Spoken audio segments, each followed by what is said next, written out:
여러분 말씀 잘 묵상하고 계시죠? 오늘도 우리 함께 말씀 읽는 또 말씀 가운데 거하는 하루가 되었으면 좋겠습니다.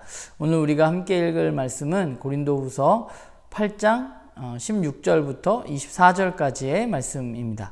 우리가 어제 말씀 가운데 바울은 고린도 교회에게 어려움에 처해 있는 예루살렘 교회에 연보를 통해서 헌금을 통해서 그들을 도와줄 것에 대해서 그 일을 마무리할 것을 부탁하는 내용이 어제 우리가 읽었던 본문입니다. 그러면 바울은 고린도 교회가 예루살렘 교회에 헌금을 하고 그 헌금을 보내는 과정이 기록되어져 있는데 그 과정 가운데 바울은 그 일을 어떻게 추진해 나가고 있고 또 그것을 어떻게 진행해 나가고 있는지 우리가 오늘 본문을 보면서 좀 살펴보았으면 좋겠습니다. 바울이 이 헌금을 전달하는 것을 어떻게 준비하고 있는지 오늘 본문을 보면서 여러분 함께 살펴보았으면 좋겠습니다. 그리고 두 번째는 바울이 그렇게 일을 추진하는 이유에 대해서 우리가 좀 살펴보았으면 좋겠습니다. 사실 우리가 쉽게 생각하면 헌금을 걷어서 바울이 그냥 그것을 가져다가 예루살렘 교회에 전달하면 가장 편할 것 같은데 바울은 조금 다른 방법을 쓰고 있거든요. 그런데 바울이 굳이 그렇게 하는 이유가 무엇인지에 대해서 우리가 좀 살펴보았으면 좋겠고요. 더불어서 그러면 내가 나에게 맡겨진 일 또는 내가 하나님의 백성으로서 이 땅 가운데 일을 함에 있어서 나는 어떤 마음과 어떤 태도로 일을 하고 있는지 우리가 함께 좀 우리가 함께 묵상해 보았으면 좋겠습니다. 네, 오늘 제 큐티 나누면요. 돈이라는 것은 우리가 이 땅 가운데 살아가면서 꼭 필요한, 우리에게 있어서는 없어서는 안 될 존재입니다. 그리고 그 돈은 누군가를 살리기도 하고 또 하나님의 일하심을 구체적으로 증명해내는 그러한 도구로 쓰이기도 합니다. 그런데 문제는 그 돈은 언제나 우리를 시험에 들게 할 수 있는 여지가 많이 있다는 것입니다. 바울은 고린도 교회에게 어려움에 처해 있는 예루살렘 교회를 위해서 그들이 헌금해 줄 것을 부탁했습니다. 그리고 이제 오늘 본문에서는 그러면 그 헌금한 그 돈을 예루살렘 교회에 어떻게 전달할 것인가에 대한 방법에 대해서 바울은 고린도 교회 교인들에게 이야기하는 것이 오늘 우리가 읽은 본문입니다. 바울은 고린도 교회의 헌금을 예루살렘 교회에 전달하기 위해서 3명의 형제를 청구합니다. 첫 번째는 디도였고 나머지 2 형제는 이름이 나타나 있지 않습니다. 바울이 왜 이름을 쓰지 않았는가에 대해서는 정확하지 않습니다. 그러나 중요한 것은 그들이 누구인가가 중요한 것이 아니라 그들이 어떤 인물들인가라는 것이 더 중요한 것이죠. 그리고 바울은 왜 이런 방법을 선택했는가에 대해서 우리가 생각하는 것이 훨씬 더 중요할 것 같습니다.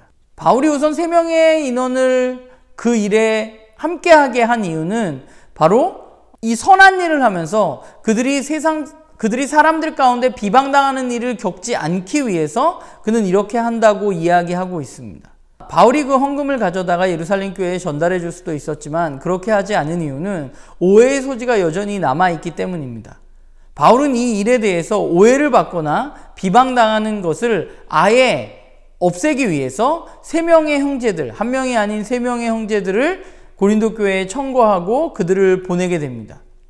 그러면 그 3명의 인물은 어떤 사람들이었는가 살펴보면 사실 그들의 이름이 디도 외에는 나타나 있지 않지만 바울은 그들에 대해서 이렇게 설명하고 있죠. 그들은 교회가 칭찬하는 사람들이었고 바울 스스로가 인정하는 사람들이었고 또한 복음 사역으로 검증된 사람들이었고 성도들을 향한 신뢰와 열정이 있는 사람들이었습니다. 그 디도와 나머지 2명의 형제들을 통해서 바울은 고린도 교회 헌금을 예루살렘 교회에 전달하기로 결정하고 그들을 고린도 교회로 보내게 되는 것이죠. 오늘 본문을 보면서 우리가 교회에서 어떤 일을 해나갈 때 우리가 굉장히 조심해야 할 부분이 있음을 우리가 다시 한번 생각하게 됩니다.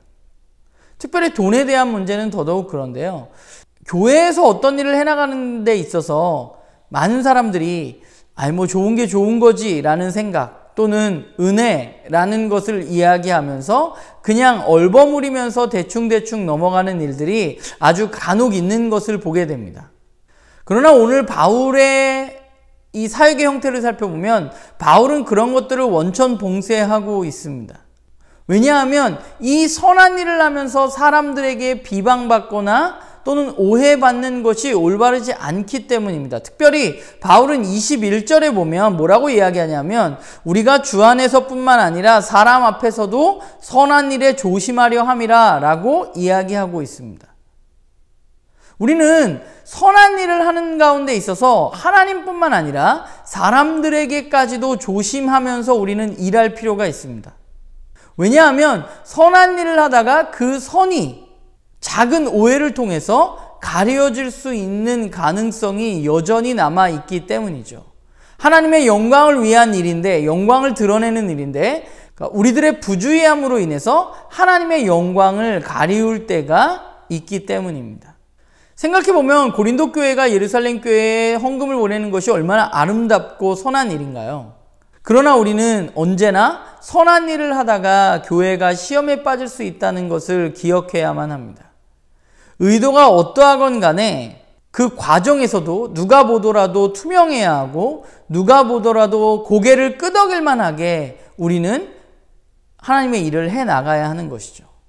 오늘 본문을 보면서 저는 어쨌건 나눔교회 목사로서 나눔교회를 바라보게 되는데 여전히 우리 가운데 부족한 부분들이 있음을 인정합니다. 그리고 우리가 그런 부분들을 조금 더 개선해 나가야 할 필요가 여전히 우리 가운데 있는데 우리가 그 일들을 해나갈 때 있어서 기억해야 할 것은 하나님과 사람들에게 인정받을 수 있게 우리는 움직여야 한다는 것이죠.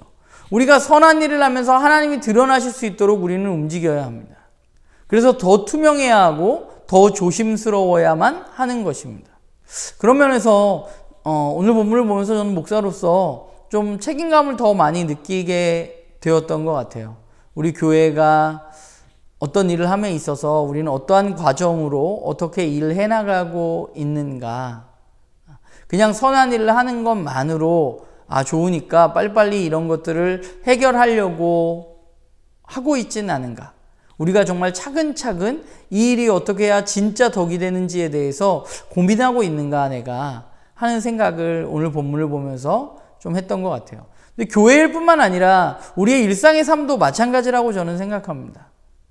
우리가 선한 일을 하고 그리스도인으로 이 땅 가운데 살아가면서 우리는 사람들에게 또 하나님에게 인정받을 만하게 살아가야만 합니다.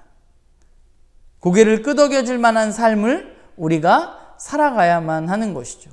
바라기는 저와 여러분 모두가 좀 책임감을 가지고 우리가 조금 더 우리 자신들에게 또 우리 공동체에게 또 내가 속해 있는 또 내가 하는 일 가운데 우리가 조금 더 조심하고 또 조금 더 주의를 기울일 필요가 있다는 생각을 하게 됩니다. 왜냐하면 그것이 하나님을 드러낼 수 있는 길이기 때문에 그렇습니다.